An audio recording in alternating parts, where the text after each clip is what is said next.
السلام علیکم ورحمۃ اللہ وبرکاتہ نحمده ونصلي على رسوله الكريم اما بعد فاعوذ بالله من الشيطان الرجيم بسم الله الرحمن الرحيم ان الذين كفروا سواء عليهم أأنذرتهم ام لم تنذرهم لا يؤمنون صدق اللہ العظیم۔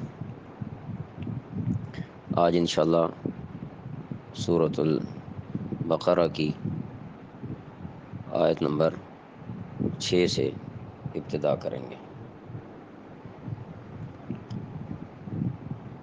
ان بے شک الذین جن لوگوں نے، یا ہم کہہ سکتے ہیں وہ لوگ جنہوں نے کفروا کفر کیا، سواء برابر ہے، مساوی اور مساوات کا لفظ بھی اس کے لیے استعمال ہوتا ہے اردو میں، علیہم ان پر، انذرتہم خواہ آپ انہیں ڈرائیں۔ یہاں پر جو حمزہ ہے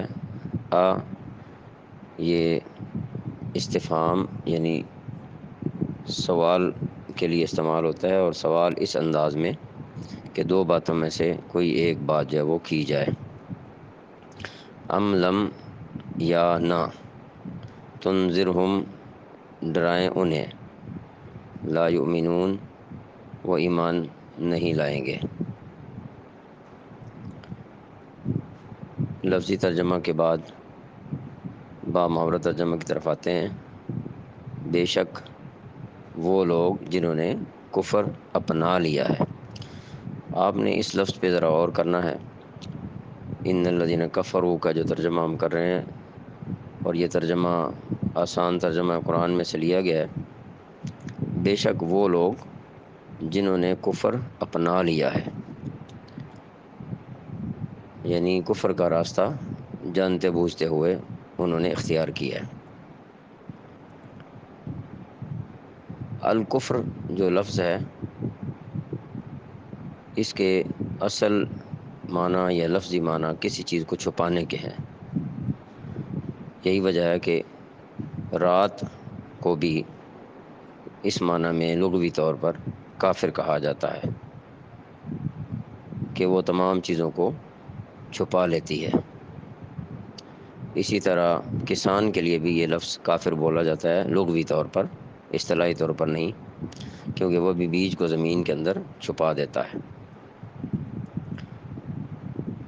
کفر کا لفظ زیادہ تر اسلامی شریعت سے انکار یا دین اسلام سے انکار کے لیے استعمال ہوتا ہے،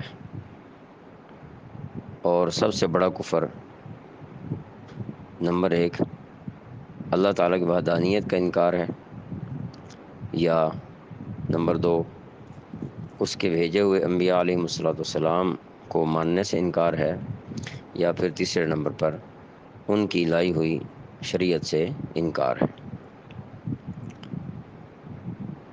ہم نے کفر کی تعریف میں کہا کہ کفر زیادہ تر اسلامی شریعت سے انکار یا دین اسلام سے انکار کے لیے استعمال ہوتا ہے، اور سب سے بڑا کفر اللہ تعالیٰ کی وحدانیت کا انکار، نمبر 2 اس کے بھیجے ہوئے انبیاء علیہ السلام کو ماننے سے انکار، نمبر 3 ان کی لائی ہوئی شریعت سے انکار۔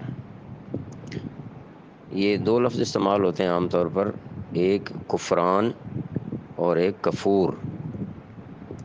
کفران کا لفظ جو ہے یہ اردو میں استعمال ہوتا ہے عام طور پر کفران نعمت کرنا، تو یہ زیادہ تر نعمت کے انکار کے معنی میں استعمال ہوتا ہے، کفران نعمت، جیسے شکران نعمت ہم کہتے ہیں، ایسے ہی اس کے مقابلے پہ کفران نعمت۔ اور کفور کا لفظ جو ہے وہ قسموں کے انکار پر، دونوں قسموں کے انکار پر بولا جاتا ہے، یعنی نعمت کے انکار پر بھی بولا جاتا ہے، اور ویسے بھی جو کفر کے اوپر تعریف ہوئی ہے، یعنی اللہ تعالیٰ کی وحدانیت کا انکار وغیرہ، اس کے لیے بھی بولا جاتا ہے۔ تو کفران صرف نعمت کے انکار کے لیے، اور کفور نعمت کے انکار کے لیے بھی بولا جاتا ہے، اور کفر جو حقیقی معنوں کے اندر ہے اس کے لیے بھی بولا جاتا ہے۔ تو ارشاد فرمایا سواء علیہم، ان کے لیے برابر ہے، ان کے حق میں دونوں باتیں برابر ہیں۔ انذرتہم ام لم تنذرہم، چاہے آپ ان کو ڈرائیں یا نہ ڈرائیں۔ اب یہ جو ڈرانے کا لفظ ہے، انذار اس کو ہم کہہ سکتے ہیں، تو اس سے مراد عذاب الہی سے خوف دلانا ہوتا ہے۔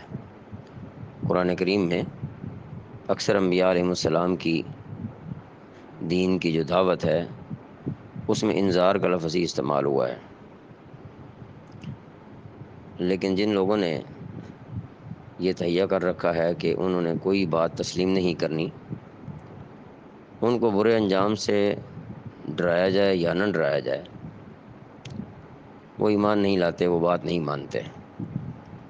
اسی طریقے سے یہاں ان لوگوں کے بارے میں کہا جا رہا ہے کہ جنہوں نے خود سے کفر کو اختیار کر لیا ہے، اپنے مرضی سے کفر کا راستہ انہوں نے چن لیا ہے، کفر اپنا لیا ہے، تو ان کو برے انجام سے آپ صلی اللہ علیہ وسلم ڈرائیں یا نہ ڈرائیں، خبردار کریں یا نہ کریں، وہ اللہ تعالیٰ کے علم کے مطابق وہ ایسے ہیں کہ وہ ایمان نہیں لائیں گے، کیونکہ انذار کا فائدہ بھی اسی کو ہوتا ہے جو ڈر رکھتا ہو اس بات کا کہ قیامت کے دن اللہ تعالیٰ کے سامنے اس کی پیشی ہوگی اور اسے وہاں سوال و جواب کا سامنا کرنا پڑے گا۔ اسی لیے قرآن پاک میں سورۃ قاف کے اندر ارشاد فرمایا ہے فذکر بالقرآن من یخاف وعید، کہ آپ اس شخص کو قرآن کے ذریعے سے نصیحت کریں، نصیحت فرمائیں جو وعید سے ڈرتا ہے، یعنی قیامت کے دن اللہ تعالیٰ کے سامنے پیش ہونے کے بارے میں جو بتلایا گیا ہے اس کو، اس سے وہ ڈرتا ہے۔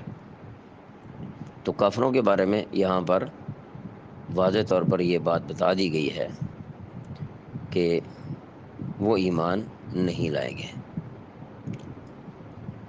اب یہاں پر یہ بات وضاحت طلب ہے کہ آیت مبارکہ میں یہ جو کہا گیا ہے کافروں کے بارے میں کہ لا یؤمنون، وہ ایمان نہیں لائیں گے، تو یہاں ہر کافر مراد ہے یا نہیں؟ تو یہ بات یاد رہے کہ اس سے مراد ہر کافر نہیں ہے، کہ کسی کافر کو بھی ہدایت نہیں ملے گی، کیونکہ ہم دیکھتے ہیں دنیا میں کتنے ہی کفار ہیں جن کو اسلام کی دولت نصیب ہو جاتی ہے۔ اس لیے یہ بات سب کفار کو شامل نہیں ہے، بلکہ یہاں پر وہ کافر مراد ہیں جنہوں نے حق سچ کو جاننے کے باوجود حق کی اور سچ کی، یعنی دین اسلام کی، قرآن کریم کی، نبی علیہ الصلوۃ والسلام کی دشمنی کا راستہ اختیار کر لیا، اور یہ بات انہوں نے ٹھان لی ہے کہ حق کو ہرگز قبول نہیں کریں گے۔ اسی لیے فرمایا ہے کہ انہوں نے کفر کو ہی اپنا اوڑھنا بچھونا بنا لیا ہے۔ کفر اختیار کرنے کا مطلب یہی بیان کیا گیا کہ انہوں نے کفر کو ہی اپنا اوڑھنا بچھونا بنا لیا ہے۔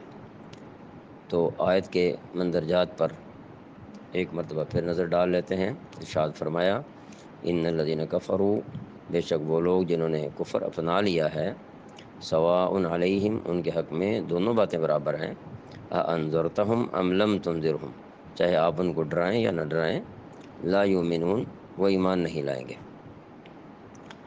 اس سے پچھلی آیات جو مفلحون سے پہلے تھی، ھدی للمتقین سے لے کر مفلحون تک، وہاں پر ایمان والوں کی خاص خاص صفات، متقین کی خاص خاص صفات بیان کی گئی ہیں۔ وہ ایک درجے کے لوگ ہیں، یعنی اعلیٰ درجے کے لوگ ہیں۔ اس کے بعد مکمل انکاری لوگ جو ہیں، جنہوں نے اپنے اختیار سے کفر کا راستہ چنا ہے، پھر ان کا تذکرہ ابھی اس آیت مبارکہ میں کیا گیا ہے، اور مزید ان کے بارے میں اگلی آیت میں بھی ذکر ہوگا۔ اللہ تعالیٰ سے دعا ہے کہ وہ ہمیں ایمان والوں کی صفات نصیب فرمائے اور کفر کے راستے سے بچنے کی اللہ تعالیٰ ہر ایک کو توفیق عطا فرمائے۔ وما علینا الا البلاغ المبین۔